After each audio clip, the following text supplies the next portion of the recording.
Lorsqu'on parle de risque chimique, de quoi parle-t-on? On parle d'une exposition accidentelle ou survenant dans un contexte militaire ou terroriste à des agents chimiques en phase gazeuse, liquide ou solide. Comme pour les autres risques, il existe différentes voies de pénétration en fonction de la forme de l'agent. Si l'agent est solide, la voie de pénétration est l'ingestion ou le contact. Si l'agent est liquide, la voie de pénétration est la diffusion ou le contact. Et enfin, si l'agent est gazeux, il s'agit d'une voie de pénétration par inhalation.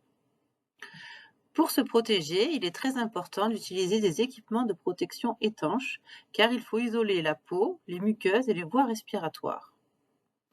Il est également très important d'éviter les transferts de contamination entre individus et à travers de l'environnement. Vous pouvez voir sur ces photos l'utilisation de combinaisons complètement étanches, vous permettant de travailler en décontamination approfondie, c'est-à-dire d'amener les patients sous les douches.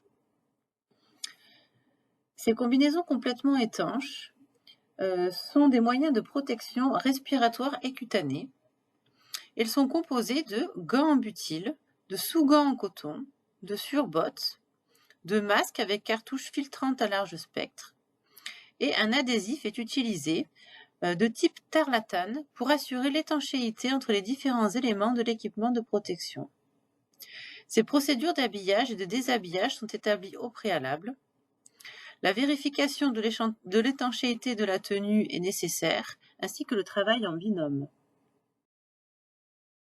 Les lésions provoquées par une explosion sont classées en 4 catégories. On peut différencier les lésions primaires, qui sont directement liées à l'effet de souffle de l'explosion, des autres types de lésions, qui sont des conséquences liées à cet effet de souffle. Les lésions primaires, ou encore appelées blastes, sont provoquées par des ondes de pression. Les lésions secondaires sont provoquées par des éclats projetés. Les lésions tertiaires sont provoquées par des projections du corps. Et enfin, les lésions quaternaires sont provoquées par des brûlures, écrasements, etc. Les patients sont des patients qui sont polytraumatisés, brûlés, blastés. Il y a donc une prise en charge de patients qui est très grave.